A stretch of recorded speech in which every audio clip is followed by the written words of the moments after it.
Broadcasting from the business capital of the world, this is the Podcast Business News Network.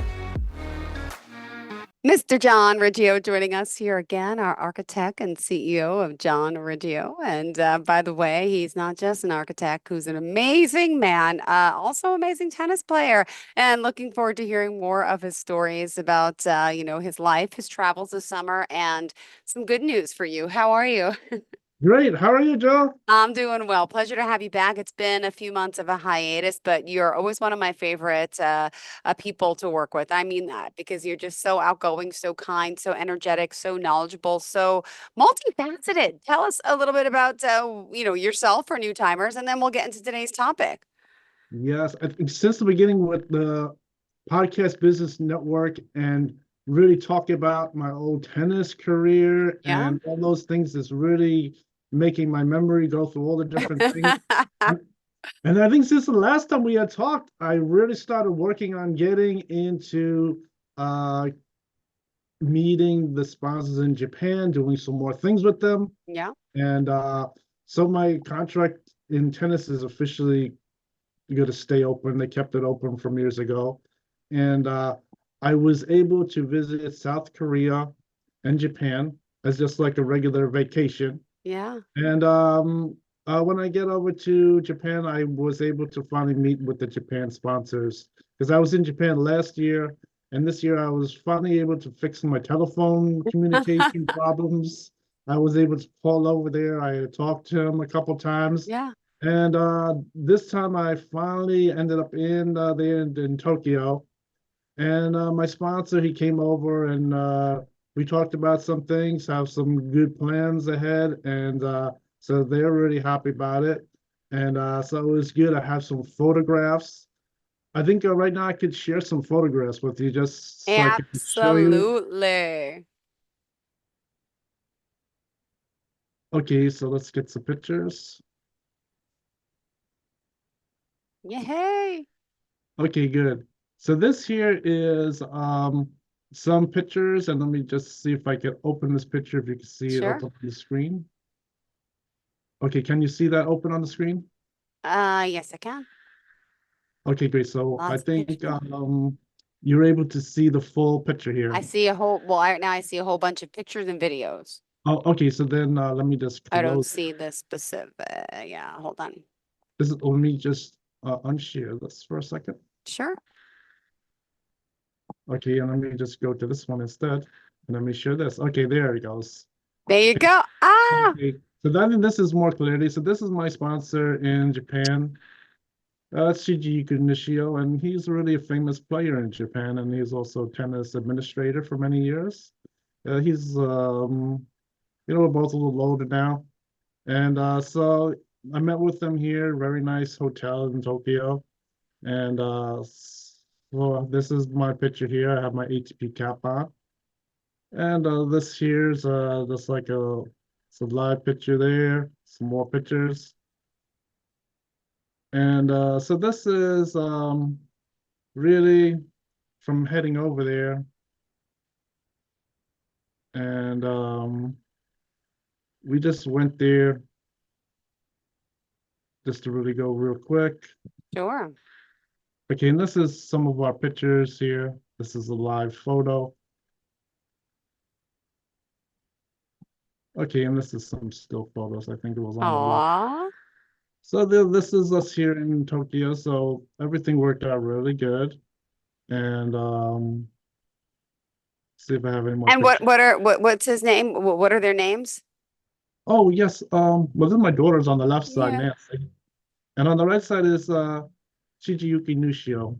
And Wow. he is a pretty famous player. You can find him right on the internet here. And he also was a tennis administrator the whole time.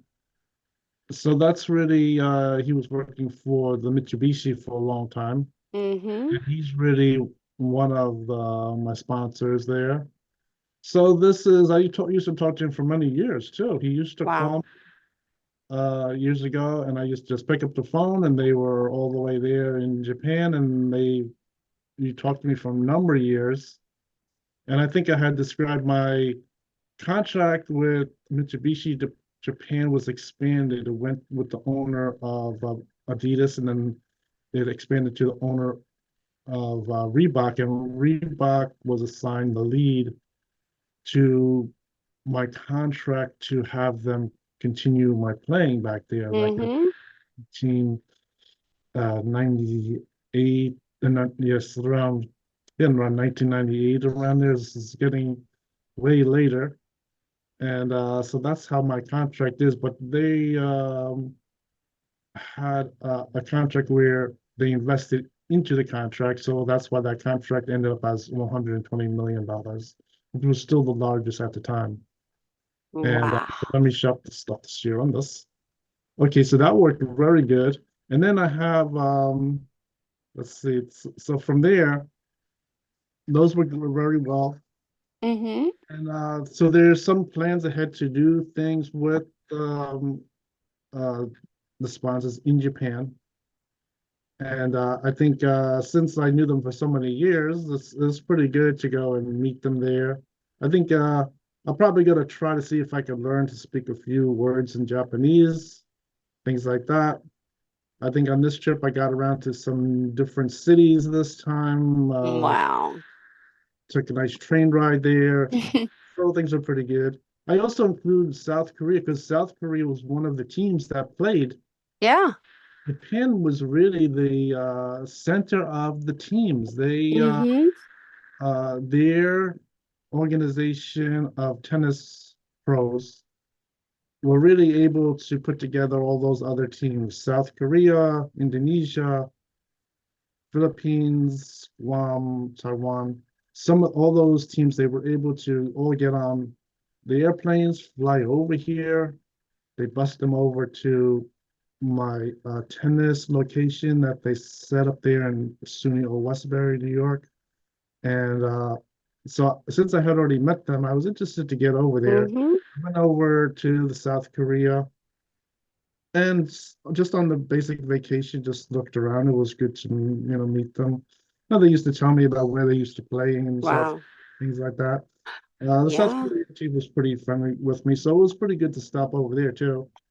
Amazing. I have to see if I could stop into some of those other areas and the other countries, locations that came to visit me. So that was pretty good. And so with that, let's see if I can also let's see, I have his pictures and some other things with Japan. Let's see if I have anything else. Sure. See what I have here. Okay, yeah, I have Oops, drop my water. Hold on. Just a okay, little spill. so I think this is my Facebook page. I think, can Oh, you see the Facebook page clearly? hold on 1 sec. I had a water spill, so before it damages the floor, I'm just getting that. So I apologize. I am off camera. But you know what? It happens, right? Okay, so right now all I see is your Microsoft Word screen. Yes. So I think, all right. Oh, you only see the word screen? Okay. So let's see if I could share this. Okay, good. Okay. Okay, let's go back on the share screen. Let's head over to the this here.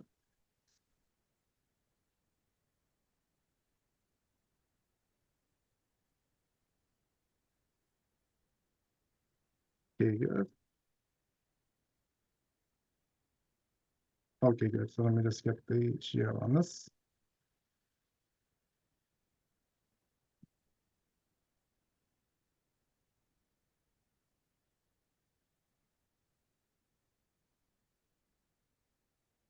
No problem.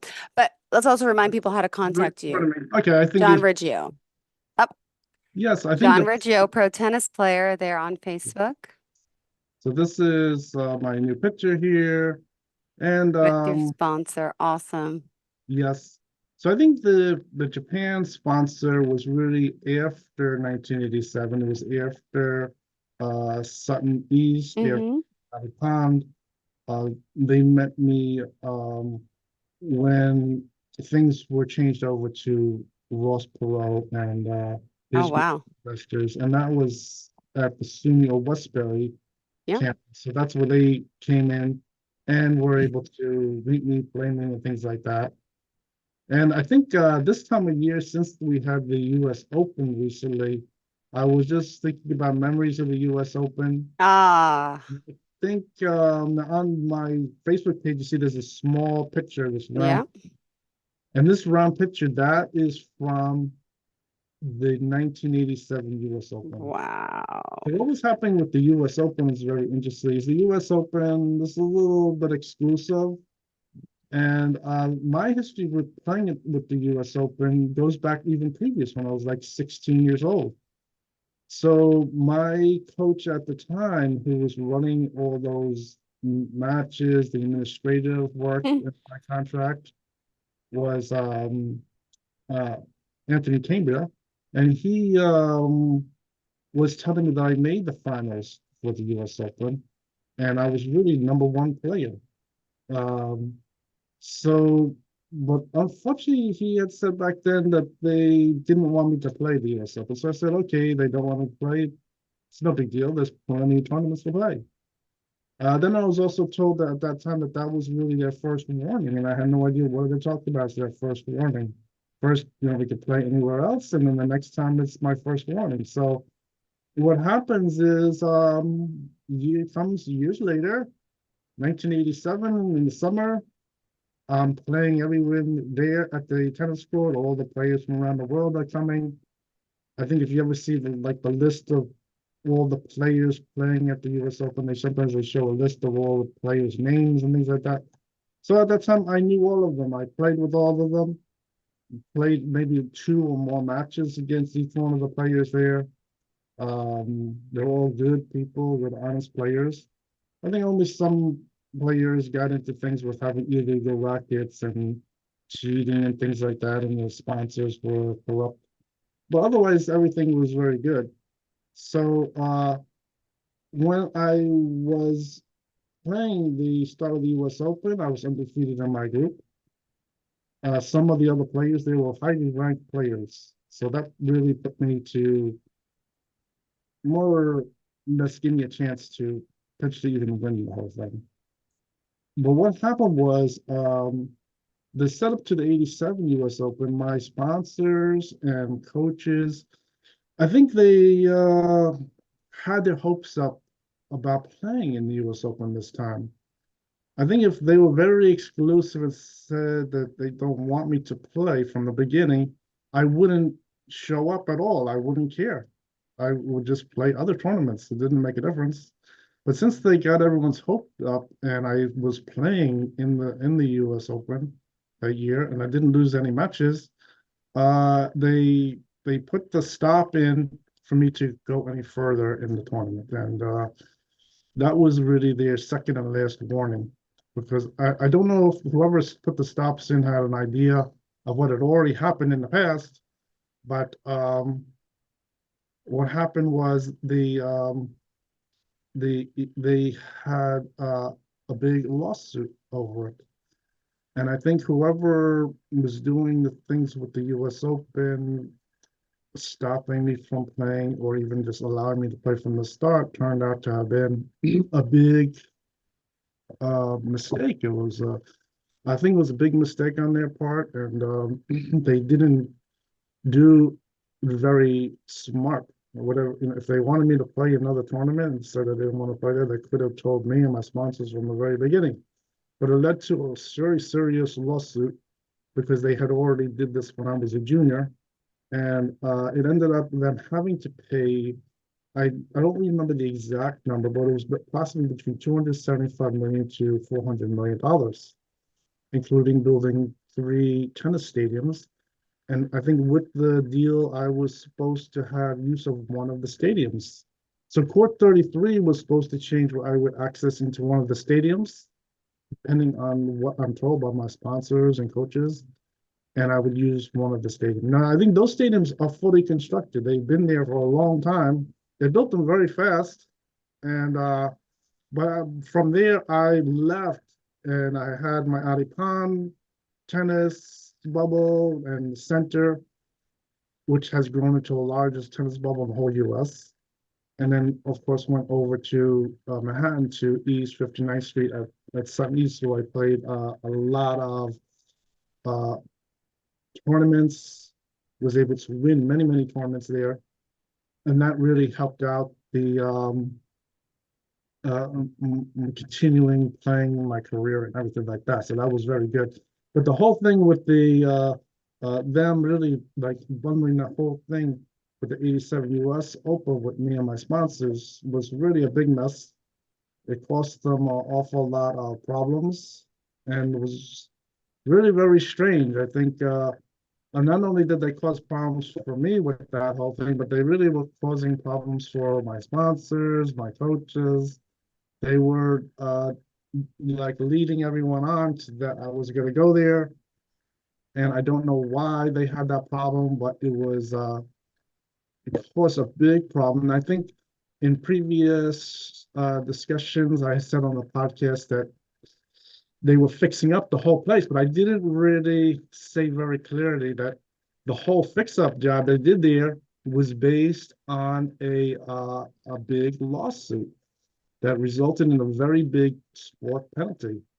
I think that is very interesting because I think there was another event that happened with the uh, team with Japan, but this one had happened a number of years earlier, and it was turned out to be a very large sport penalty on the whoever was organizing that whole thing with the U.S. Open. So that is what had happened. So this is I didn't really just say it very clearly in the past. I usually just say they were just fixing things up, but it really was a result of them making big mistakes. And then since I had already given me one warning when I was a junior, they gave me their warning went to them, but they weren't allowed to just have me get ready to play the U.S. Open and then stop the whole thing all of a sudden. There was whatever happened was really more serious than maybe what they thought or what was happening, and then it resulted in them building all those stadiums. The original fix-up that they were doing wasn't going to build any stadiums or anything, and that's really how that happened. And then I think the idea of the Court 33 going away was because Court 33 was going to go away in their redesign, but the idea was for me to use one of the stadiums instead. So that's how that happened. I think some people at the time, they were sort of saying the idea that when they redesigned this whole stadium and the whole layout of that tennis center, they weren't really thinking about how people were playing like across from the other courts. Like they used to like to keep people separated. They had some people waiting in the parking lot, some people in the green building. I was over there on my set of courts. They had another bubble next to me that was another group of people. So I think whoever redesigned it, they redesigned it thinking I could just walk into the tennis center, go to my stadium, and play there as if everyone's just walking around, you know, to their different tennis courts. But it really wasn't really working like that. I think I had described some story where one of the tennis bubbles was relocated on the courts, but they had no door entering into it from outside. So it was had to get picked up and moved out and moved all the way over to Manhattan. So that's really what had happened there. So I think that was a very interesting story of people not really getting along perfectly. They needed separate entrances. They're playing on different courts, things like that. So that was a very interesting story that had happened. And yeah, so all those fix-ups with the stadiums, they really were based off of a lawsuit. It wasn't just that they wanted to improve things all of a sudden. So that's really what had happened. And I remember talking to some of the other pro players, and they know that same story. They were told what was happening, and yeah, the whole thing with that whole renovation of the stadium at that time is really what happened. I think the configuration of the National Tennis Center is about the same as it is when they started after the summer of '87. They started that whole construction project. It's about the same. I noticed they had made some other improvements, when I was older, I stopped there. I was playing some doubles just for fun, and I played in their doubles leagues over there. And nothing has really changed since there. It's all about the same. So I think that was one big change that happened, and it was really based off of a lawsuit. So that is really the story of what had happened. And I think this year I have those pictures from the You're going to show them? let me see if I have this. Let's see if I have this. You're Okay. so good.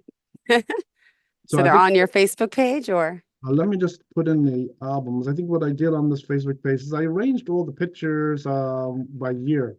Okay. So I just showed some things. I even played some tennis in China with the in-laws. She was an excellent #1 player in her province.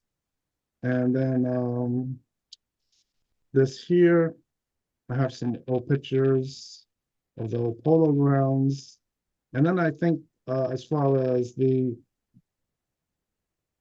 US Open piece, Ooh, hoo, hoo, hoo. this should be right here. Okay, here it is. Okay, so then here I just showed a few clips of where I was already in the US Open. Let me see if any of these movies. Oh yeah. So I think in this picture, I'm pictured in the video here. And this is like what I was talking about with people, they don't really walk across the tennis center there. Even if you're a pro player, Yeah. you're not going to all the different bubbles. They have sectioned off. And so in this video, I'm right here the whole time, right there. Let's see. Yeah, there I am, right there. Hey, That's me right there. how Okay, cool. I can't pause this for some reason. Yeah, there Oh, I look am. at you. That's your profile picture, right? That is that? Yeah, I guess Yeah. it's So cool. the tennis cover was really given to me from Beyond Board. Gave that to me, and that's why it looks like that. And I have my racket in there, and I just have all new sweatpants and everything for the occasion, Okay. so it's pretty good. And I think this one also show. Oops, excuse me. Look, you have my pictures right there again, right here to the right. And I have my I here. see. Look at you. And that's really where it is there. Okay, so then let's stop the share on this. Okay, so yeah, so anyone could go to the Facebook page. They could take a look at me, John Riggio. Beautiful. We Where will. you see Thank all you. And how can we the contact you? things. Yes, you can go to my Facebook page is the best way to do it, and just send me a message. Perfect. I All have the right. message open, and so that was really good. I think the thing with the US Open '87, what it did is that the thing with using one of the tennis stadiums for myself started to resurface again when I was really at Sutton East, and my sponsor was Gloria Vanderbilt, and they really wanted to Mm-hmm. expand my playing with like stadiums and things like that. And then Courtney Pulitzer, who was on the other side in the public courts, so she was my female, like the counterpart in there, because we have so we have one male, one female, because the females they play separately from the males most of the time in pro tennis. And so what happened is I think so. I had told them the story about the one of the stadiums, but they still was not accessible to them. And then instead of that, we got into the idea of building that grandstand. And Mm-hmm. this was their idea was to put big a grandstand. And I think they built the grandstand and then they Aw. what I thought about the tennis bubble and the grandstand. And I thought Yep. to improve it, I gave them an idea. I gave them an idea was to take one side of the bubble and have it where it can open to like a plexiglass wall. And then behind the plexiglass wall, you would have the grandstand, maybe one grandstand, add to them, and then when the match is over, everything's over, they can close the window down again, and then you're back in your private bubble. I mean, that was That's so an cool. idea I had. I apologize, John. We're out of time. I'm sorry. I know. Okay, so that was one of my ideas I had. But I think from there, since the city said they're not allowed to have that grandstand, they sold it, Oh my gosh. ended up in Times Square, and then they went for that building the new stadium in the Polo Grounds is where they really started to do that, and that was an idea that they were trying to put. So that is one thing. I think, unfortunately, one thing I think the thing with the stadiums was a little bit like a peer pressure situation. Most people say tennis, it isn't a stadium sport. You play outdoors with some bleachers, that's it. You have the television cameras there. But I think the stadiums were starting to get to everyone. They're peer pressuring everyone. And so that's what was happening with the stadiums. Gosh, well, thank you so much, John Riggio. Sorry, we have to go. Go to the Facebook page, or of course, go to the website. Just Google John Riggio. You'll find out more about him. And I want to hear more about this next time and your thoughts on the U.S. Open. All right, gotta run. Bye bye.